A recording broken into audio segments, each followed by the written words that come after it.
दिनेश घोडके यांच्या पाठिंब्यामुळे भाजपचा 4 प्रभागांमध्ये वाढले बळ.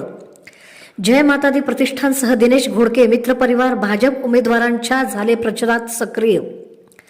जय माता दी प्रतिष्ठानचे प्रमुख दिनेश घोडके यांनी भाजपला जाहीर पाठिंबा दिल्याने शहरातील 4 प्रभागांमध्ये भाजपची ताकद वाढली आहे. आमदार देवेंद्र कोठे यांच्या यशस्वी शिष्टाईनंतर दिनेश घोडके यांनी निवडणुकीतून माघार घेत भाजप उमेदवारांच्या प्रचारात सक्रिय सहभाग घेतला आहे. प्रभाग क्रमांक 13 सोबतच 9, 12 आणि 18 मध्ये जय माता दी प्रतिष्ठान व घोडके मित्र परिवाराच्या कार्यकर्त्यांमुळे भाजपचा प्रचार अधिक वेगाने सुरू आहे. या घडामोडींमुळे भाजपाने निवडणूक रिंगणात आघाडी घेतल्याचे चित्र दिसत आहे. आमदार देवेंद्र कोठे यांच्या नेतृत्वाखाली शहर मध्य विधानसभा मतदारसंघ भाजपमय करण्याचे प्रयत्न यशस्वी होताना दिसत आहेत.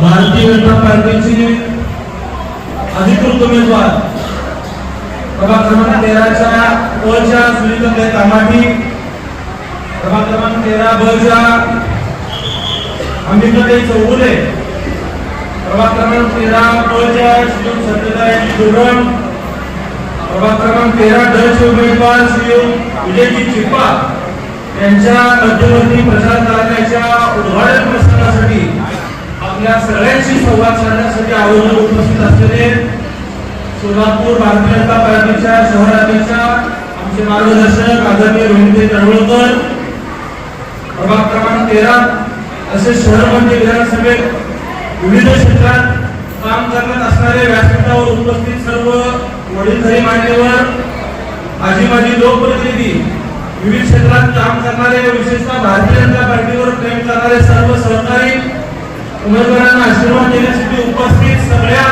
लाडक्या भगिनी व सर्व युवक सहकारी, आज या ठिकाणी या प्रचार कार्याचं मनोगताला सुरुवात करत असताना माझ्या आधी श्री सरांजींनी मनोगतात सांगितलं, प्रभाग क्रमांक 13 हे भारतीय जनता पार्टीचा बालेकिल्ला आहे आणि शहर मध्येचा केंद्रबिंदू आहे. आता बालेकिल्ला म्हणजे काय तर सगळ्यात भक्कम असलेला परिसर. आता परिसर भक्कम आहे म्हणजे की लोक तितके जास्त आले, इच्छुक तितके लोकसंख्या जास्त आले आणि सगळे प्रभावी काम केल्याशिवाय बालेकिल्ला काही तयार होत नसतो. त्यामुळं उमेदवारी कोणाला द्यायची याचा खरा पेच आमदार म्हणून आमच्याकडे असतो, शहराध्यक्ष म्हणून गोविंदजींकडे असतं, प्रदेशाकडे असतं आणि सगळे गोष्टी सामोरी जाताना कधी सामाजिक संपर्क आणण्याचा प्रयत्न होतो, कधी भौगोलिक संतुलन आणण्याचा प्रयत्न करतो, काही नवीन समीकरण काढण्याचा संतुलन होतो. हे करताना सगळ्याच्या सगळ्या 40 लोकांना काही पक्ष उमेदवारी देऊ शकत नाही. कुणीतरी 4 निवडायचं असतं, ते 4 निवडले म्हणजे ते 4 लाडके आहेत आणि बाकीचे 36 परके आहेत असं होत नाही.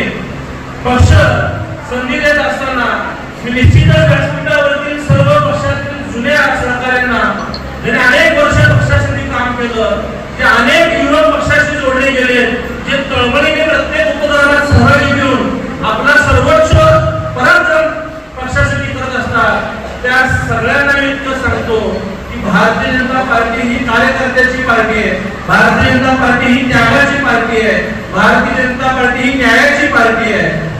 आज आपल्यापैकी अनेकांना पक्ष उमेदवारी देऊ शकला नाही तरी तुमचं मन मोठं आहे की तुम्ही एक दिवस घरात बसताना पक्षाचा आदेश मानून तुम्ही पक्षाच्या उमेदवाराला निवडण्यासाठी एक पाऊल पुढे येऊन सगळ्यांनी आज या पक्षाच्या विजयासाठी एकत्रित परिश्रम करतात, यासाठी मी आपल्या सगळ्यांचं कौतुक करतो, आपलं अभिनंदन करतो.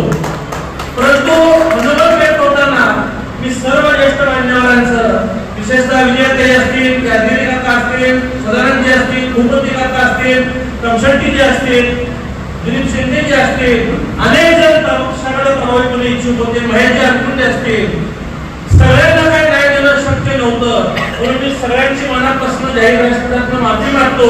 परंतु आपल्याला आश्वासित करतो व्यासपीठावरती पक्षाचं उत्तम उदाहरण आहे की भारतीय जनता पार्टीमध्ये ज्यांनी 1992 पासून सोलापूर महानगरपालिकेची सभागृह गाजवलं, पक्षासाठी खडतर प्रवास करून पक्षाचा आवाज सभागृहात उंचवला, विरोधी पक्षाच्या काळात सभागृहात पक्षाची भूमिका मांडली आणि पक्ष सत्तेच्या काळात येत असताना एक कार्यकर्त्याचे दुर्दैव म्हणाले की नेमकं त्याच वेळी त्यांना उमेदवारी नाकारली गेली, परंतु ते कधी बंडखोरीच्या भूमिकेत गेले नाही, कधी पक्षाच्या नाराजीच्या भूमिकेत गेले नाही, पक्षाचा आदेश मानून पक्षाशी काम करत राहिले आणि काळाचा महिमा इतका मोठा असतो की त्यांची उमेदवारी 2017 ला नाकारली गेली. आज 2026 चे एबी फॉर्म या वेळी त्यांच्या हातात दिले गेलं. हे फक्त आणि फक्त भारतीय जनता पार्टीमध्येच होऊ शकतं. हा विश्वास, हा उत्तम उदाहरण आपल्या समोर असल्या व्यासपीठावरती बसलेले आहे. त्यामुळे मी आपल्या सगळ्या सहकाऱ्यांना सांगतो की आपण पक्षासाठी आणखीन प्रभावीपणे, आणखीन जबाबदारी काम करण्याची आपली सगळ्यांची भूमिका राहावी. येणाऱ्या काळात निश्चितच आपल्या कार्याची दखल घेऊन आपल्याला न्याय देण्याचा प्रयत्न भारतीय जनता पार्टी करेल, हा विश्वास करतो. उद्याच्या महापालिकेच्या निवडणुकीला मतदानाला जाताना आपल्याला वाटतं की भारतीय जनता पार्टीला मत का द्यायचं, भारतीय जनता पार्टीला मतदान कशासाठी करायचा. मी तर 2026 ला भारतीय जनता पार्टीतून आमदार झालोय, परंतु तुम्ही 2017 ची निवडणूक डोळ्यासमोर आठवा. भारतीय जनता पार्टीने जे शब्द दिलं ती सगळी कामं भारतीय जनता पार्टीने पूर्ण करण्याचा प्रयत्न केला. सोलापूर शहराला पाणी पुरवठा होण्यासाठी समांतर पाईपलाईन मंजूर केली. समांतर पाईपलाईनचं काम पूर्ण करून सोलापूर शहराला समांतर पाईपलाईनचं पाणी देखील आलेलं आहे.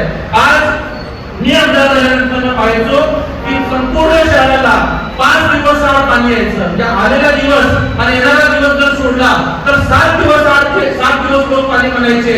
आज समांतर पाईपलाईन चालू झाल्यानंतर शहराच्या गवताळ भागात आज 3 दिवस आड पाणी पुरवठा होत आहे. शहराच्या मध्यम भागात 4 दिवस आड पाणी पुरवठा होत आहे व शहराच्या हातवड भागात 5 दिवस आड पाणी पुरवठा होत आहे.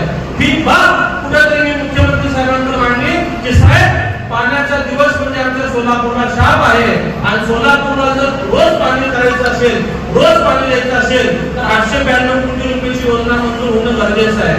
मी त्या बैठकीला होतो. फेब्रुवारी महिन्याची ती बैठक होती, मार्च महिन्याची अधिवेशनाच्या काळातली. अनेक राज्याच्या मोठ्या अधिकाऱ्यांनी सांगितलं काल परवा सोलापूरला समांतरसाठी 1000 कोटी दिलेले असताना आता पुन्हा नव्याने 892 कोटी रुपये कसे द्यायचे. मी बैठकीत पोटनिवडणुकीत बोललो की साहेब, फक्त नदीवाटी येणारं पाणी पाईपलाईन वाटी येत आहे, पण जर हातवड गावाला आणि विशेषतः शहरातल्या गावठाण भागाला जर रोज पाणी द्यायचं असेल तर ही योजना पूर्ण झाल्याशिवाय आपण पाणी देऊ शकणार नाही. आणि त्यावेळेस मला तरी आजही वाटत आठवत आहे की मुख्यमंत्री साहेब स्वतः अधिकाऱ्यांना बोलले, सोलापूर हे महत्वाचे जर पाण्याचे दिवस कमी होत नसतील तर समतोल पाणी पुरवठ्यासाठी, समतोल म्हणजे काय, समान पाणी पुरवठा सगळ्या भागाला होण्यासाठी 492 कोटी रुपयाची योजना मंजूर करण्याची भूमिका त्यांनी घेतली. सातत्याने मी असतील पालकमंत्री जयकुमार घोरे ओळखते, आम्ही वर्षभर पाईपलाईनसाठी पाठपुरावा करत राहिलो आणि मला माझ्या पक्ष नेतृत्वावरती अभिमान आहे. आणि त्यांनी या 892 कोटीला मंजुरी दिली आणि त्याचं टेंडर सुद्धा निघालं. आज